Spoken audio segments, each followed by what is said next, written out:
Maganda pong umaga po. Nandito po tayo ngayon sa Pag-asa, sa Road 8. At may nakita po ako isang nanay na nandito po nakatayo.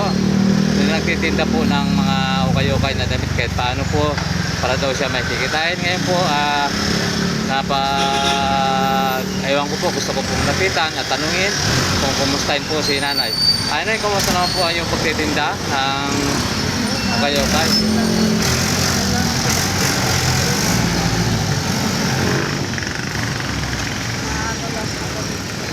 Ulan pa kasi marami kasi dito.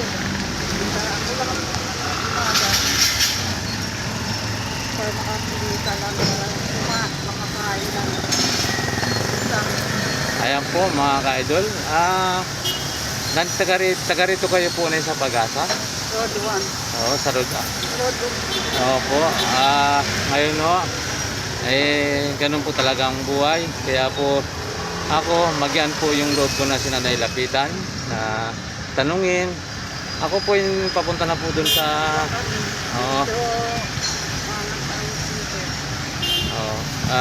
talaga daw pong mahirap ang buhay. Ilan po na yung anak ninyo, Nay? Isa lang. Isa lang. Nagtatrabaho po ang anak ninyo?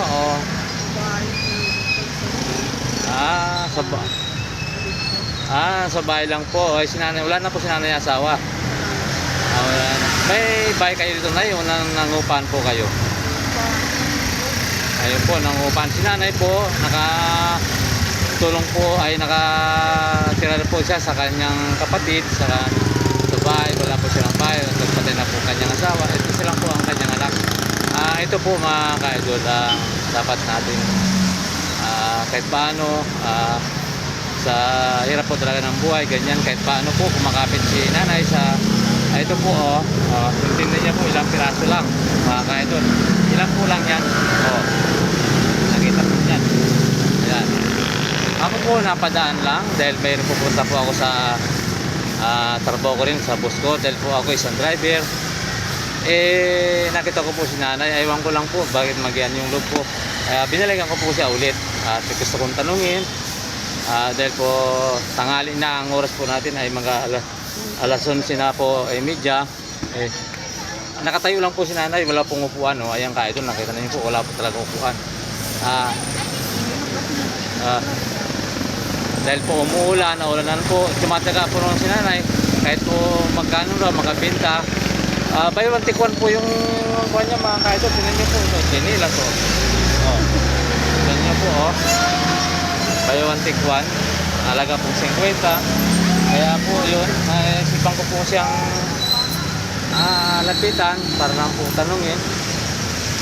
Yung kahit yun ako po siya talaga pong gusto ko talaga ako po malapit po sa mga tanda, dahil po ako po matagal na rin po munang magulang, maawa, at lalo na po ngayon papasko mga ka-idol.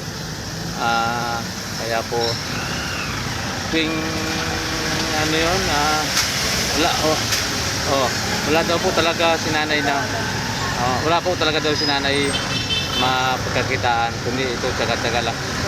Okay, yan lang po, ilang po piraso. Mga ka-idol, taga dito po talaga si Nanay.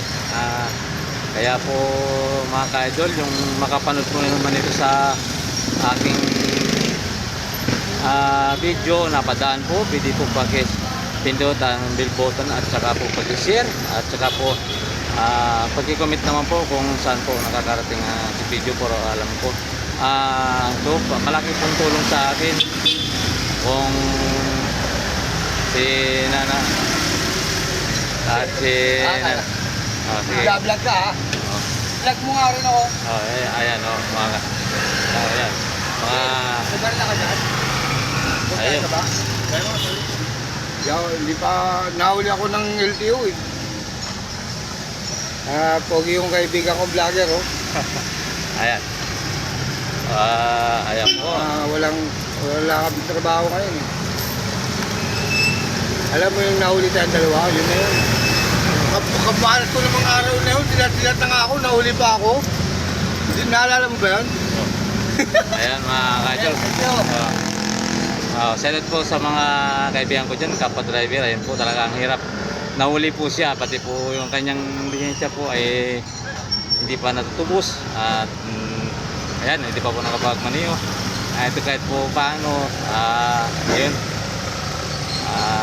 nabigyan po natin ng kaligayahan kahit kaunti man lang yung naging kaibigan. At si nanay po, mamaya po bibigyan po natin ng pagkain na lang po kahit ito sa araw na to po, sa hanggang po mamaya sa alaga po kung magkano po mayabot po para naman po kaking tulong. At masaya po ako na kahit paano nabigyan ko si nanay. Galing po talaga sa puso ko yun. Talaga pong ayan, kasi bumalik ako ulit. Ayan po. Ayan po si nanay makapagsalita. Pwede ka po na magsalat po at saka manawagan po sa mga kaibigan ninyo. Salat niyo po. Salamat po sa mga bibigay sa atin sa tulong. Mahirap lang po kami kahit paano po. Ayan, Kunti lang sila. ayan po ka idol. Kahit po siguro ganun talaga ka idol ang buhay. Sana po sa pag-share niyo po mga ka-idol at mga sarot po sa lahat pong sumusuporta po sa aking channel YouTube, lalo po sa taga Bicol, dyan po sa Dalaga Albay, ang po pong mga Bicolana, maraming po salamat dito po sa Project Fix. At ayan po, sarot po sa inyong lahat at sa mga anak ko po dyan sa Ipasambales at Tarlac po. At lahat na po, hindi ko na po isa-isain at maraming pong salamat sa mga anak ko, magiging po at mga ka-idol at po si nanay po at muli po magsasalita po siya ka-idol at kahit po paano si nanay ito po mabibigyan po natin ng kahit po ka-idol ito sa mga po na pagkain masarap po pakinggan at magkasarap po pakiramdam natin sa ito makatulong at si nanay magpasalamat ayan po sa ngayon ka-idol. At marami pong salamat at sana po patuloy natin sa si nanay. Ito mga ka-idol, ito ko mayroon po si nanay, bibigyan po natin ng kahit paano po ng tulong. So ito po sa mga po na to ay magamit niya po pangbili lang kahit paano po masaya po ako at si nanay. Ito po, ano po na yung masasabi mo nay? Ito po. Salamat po.